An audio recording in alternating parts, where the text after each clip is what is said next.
지금 주머니에 든 10,000원짜리가 사실은 미국 국방비를 갚는 데 쓰이고 있다면 믿으시겠습니까? 걱정 마세요. 아직은 아니거든요. 그런데 지금 이 속도라면 정말로 그렇게 될 수 있습니다. 트럼프가 한국에 방위비 100억 달러, 우리 돈으로 13조 7천억 원을 내라고 했습니다. 지금 내는 돈의 정확히 9배입니다. 그리고 바로 그 다음 주에는 호르무즈 해협에 군함을 보내라고 했습니다. 돈도 내고 피도 내라는 겁니다. 두 가지를 동시에요. 그런데 이상하지 않으세요? 같은 요구를 받은 독일은 이미 거부했고 EU 전체가 선을 그었고 영국도 사실상 거부 의사를 밝혔습니다. 유럽 나라들은 다들 고개를 젓고 있는데 왜 유독 한국만 이 압박에 끙끙 앓고 있을까요? 오늘 이야기 단순한 외교 뉴스가 아닙니다. 이건 지금 여러분의 장바구니 물가, 기름값, 그리고 노후 자산까지 건드리는 경제 전쟁입니다. 그 전쟁의 실체를 오늘 낱낱이 파헤쳐 드리겠습니다. 9배짜리 청구서의 정체는 이렇습니다. 숫자부터 정확하게 짚고 가겠습니다. 현재 한국이 내고 있는 방위비 분담금은 연간 약 1조 5천억 원입니다. 2026년부터 2030년까지 5년치를 이미 한미 양국이 공식 서명까지 마친 금액입니다. 그런데 트럼프는 지난 7월 8일 백악관 내각회의에서 이걸 공개적으로 무시하면서 100억 달러, 약 13조 7천억 원을 내야 한다고 말했습니다. 그리고 불과 며칠 전인 3월에 또다시 같은 요구를 꺼내들었습니다. 국민 1인당으로 나눠보면 약 22만 원에서 26만 원입니다. 4인 가족이라면 최소 88만 원에서 100만 원이 더 나가는 겁니다. 이건 어디서 나올까요? 세금이거나 국채입니다. 세금이면 지금 여러분 호주머니에서 나오는 거고 국채면 우리 자녀 세대가 갚는 겁니다. 한 가지 더 짚어드릴 게 있습니다. 트럼프가 이날 주한미군 숫자를 4만 5천 명이라고 했는데요. 실제 주한미군 규모는 2만 8천 명입니다. 숫자를 부풀려서 청구서의 정당성을 만들려는 겁니다. 마치 편의점 알바생 1명을 써놓고 직원 2명 급여를 청구하는 것과 같습니다. 청구서가 크게 느껴지도록 먼저 규모부터 부풀리는 전형적인 협상 전술이에요. 그런데 이 요구가 왜 하필 지금 나온 건지 그 타이밍이 더 중요합니다. 지금 이 속셈을 파헤쳐 드리겠습니다. 왜 하필 지금인지, 트럼프의 진짜 속셈은 과연 무엇인지. 트럼프는 방위비 요구를 관세 편지를 보낸 바로 다음날 꺼냈습니다. 우연이 아닙니다. 한국의 상호관세 25% 부과를 통보한 다음날 방위비 폭탄을 던진 겁니다. 언론에서는 이걸 원스톱 쇼핑 전략이라고 부릅니다. 관세도 내놔 방위비도 내놔 한 번에 다 가져가겠다는 겁니다. 미국 입장에서 이 전략은 꽤 영리합니다. 트럼프는 미국 유권자들한테 동맹국에서 돈을 뽑아왔다고 보여줄 수 있고 협상 테이블에서는 두 개의 패를 동시에 쥐고 한국을 압박할 수 있습니다. 방위비를 양보하면 관세를 좀 낮춰줄게, 이런 구조입니다. 한국 입장에서는 하나가 아니라 두 가지 압박을 동시에 받는 상황이에요. 이쯤에서 자연스럽게 드는 의문이 있으실 겁니다. 같은 요구를 받은 나라들은 어떻게 했을까요? 독일은 가장 먼저 선을 그었습니다. 독일 총리는 전쟁이 계속되는 한 군사적 수단으로 호르무즈에 관여하지 않겠다고 공개적으로 선언했습니다. EU 전체도 작전 지역을 확대할 의사가 없다고 못 박았습니다. 영국도 사실상 거부로 해석되는 신중한 발언을 이어가고 있습니다. 그런데 한국은 다릅니다. 주한미군이라는 카드가 목에 걸려있기 때문입니다. 유럽은 미군이 없어도 나토라는 집단방위 체계가 있지만 한국은 북한을 코앞에 두고 있어서 미국의 요구를 쉽게 거부하기 어려운 구조입니다. 그게 왜 더 위험한 건지 살펴보면 이렇습니다. 지도를 한번 떠올려 보세요. 중동 끝자락 이란과 오만 사이에 아주 좁은 바닷길이 있습니다. 폭이 불과 33km, 서울에서 수원 거리입니다. 그런데 이 좁은 길목을 한국이 수입하는 원유의 62%가 지나갑니다. 한국에너지경제연구원의 2024년 기준 데이터입니다. 트럼프가 35%라고 말했지만 실제로는 거의 2배에 가까운 수치입니다. 지금 그 길이 막혀 있습니다.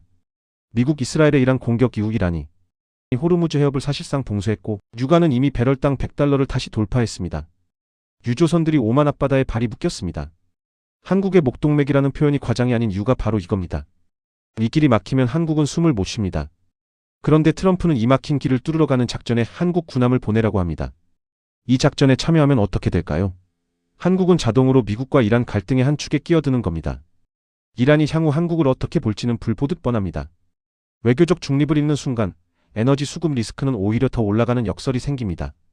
유럽은 이 역설을 이미 알고 있기 때문에 거부한 겁니다. 그렇다면 이 상황이 우리 지갑과 어떻게 연결될까요? 유가가 배럴당 100달러를 넘었습니다. 지금 이 순간의 이야기입니다. 만약 호르무즈 봉쇄가 장기화되면 전문가들은 최악의 경우 배럴당 125달러를 넘을 수 있다고 봅니다. 실제로 스태그플레이션 위험을 경고하는 목소리가 이미 나오고 있습니다. 이게 우리 일상에서 어떻게 느껴질까요? 주유소 기름값이 리터당 300원에서 400원 이상 오를 수 있습니다. 한 달에 2번 주유하는 분이라면 매달 4만에서 5만 원이 더 나갑니다. 그런데 기름값은 시작에 불과합니다. 물류비가 오르고 마트 물건값이 오릅니다. 라면, 두부, 과자, 빵 다 오릅니다. 난방비와 전기요금도 뒤따라 올라요. 2022년 러시아 우크라이나 전쟁 때를 기억하시나요? 당시 에너지 가격이 폭등하면서 우리나라 소비자 물가 상승률이 6%를 넘었습니다. 30년 만에 최고 수준이었습니다. 그때 가장 힘들었던 사람이 누구였나요? 월급이 고정된 직장인, 소득이 불규칙한 자영업자, 연금에 기대어 사는 어르신들이었습니다.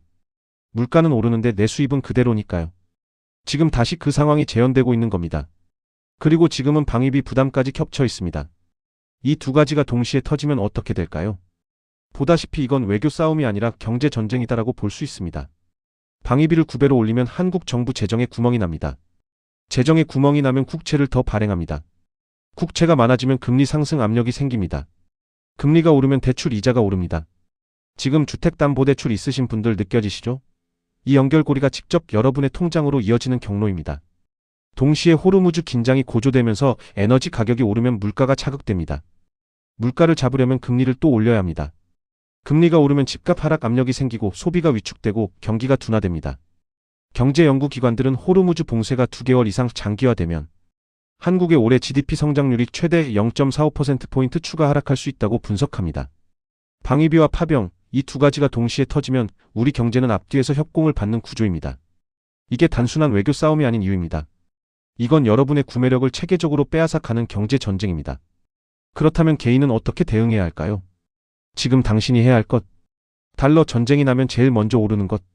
지정학적 위기가 터질 때 가장 먼저 반응하는 자산이 있습니다. 달러입니다. 전 세계 투자자들이 불안해지면 가장 먼저 하는 행동이 안전자산으로의 도피인데 그 대표 주자가 달러예요. 2022년 러시아 우크라이나 전쟁 때 달러 인덱스가 몇 달 만에 15% 넘게 올랐습니다. 반면 원화는 약세를 보이며 환율이 1,400원을 훌쩍 넘어섰습니다. 달러를 갖고 있던 사람은 그 기간 동안 아무것도 안 하고도 자산이 15% 늘어난 셈이었습니다. 지금 호르무즈 위기와 방위비 압박이 동시에 진행되면서 원화에도 약세 압력이 다시 생기고 있습니다. 달러 자산 어떻게 보유할 수 있을까요? 꼭 해외 계좌를 열거나 큰 돈이 필요한 게 아닙니다. 증권사 앱에서 달러 예금, 달러 ETF, 미국 국채 ETF를 검색하면 지금 당장 접근할 수 있습니다. 단 달러 투자는 타이밍보다 비중 관리가 중요합니다. 전체 자산의 10에서 20%를 달러 자산으로 분산해 두는 것, 이게 지정학 리스크에 대비하는 기본적인 자산 보험입니다. 보험은 사고 나기 전에 드는 거잖아요. 금과 에너지 위기가 만들어내는 두 가지 기회. 두 번째로 체크해야 할 자산은 금입니다. 2024년 금값은 사상 최고치를 연달아 경신했고 올 들어 중동 위기가 본격화되면서 다시 강한 상승 흐름을 보이고 있습니다. 금은 어떤 나라의 신용에도 의존하지 않는 자산이에요. 달러도 결국 미국 정부가 보증하는 종이 조각이지만 금은 그냥 금입니다. 중앙은행들이 수년째 금을 대규모로 사들이는 이유가 바로 이겁니다. 금 투자는 어렵지 않습니다. 금 ETF나 KRX 금시장을 통한 금 현물 거래로 접근할 수 있습니다. 세 번째는 에너지 관련 자산입니다. 역설적으로 들릴 수 있어요. 에너지 가격이 오르면 소비자로서는 힘들지만 에너지 기업 주식이나 에너지 ETF를 갖고 있는 투자자로서는 수익이 납니다. 피해를 해지하는 전략이죠. 미국 대형 정유사 에너지 인프라 ETF 등이 그 대상이 될 수 있습니다. 실제로 유가가 100달러를 돌파한 지금 에너지 섹터 ETF들이 두드러진 성과를 내고 있습니다. 이 세 가지가 만능 처방은 아닙니다. 하지만 지정학 리스크가 높아지는 시기에 이 세 가지를 내 포트폴리오에서 한 번도 점검하지 않는 건 태풍 예보를 들으면서 창문을 열어두는 것과 같습니다. 여기까지 오셨으면 이런 생각이 드실 수 있어요. 그래서 나보고 어쩌라고? 맞습니다.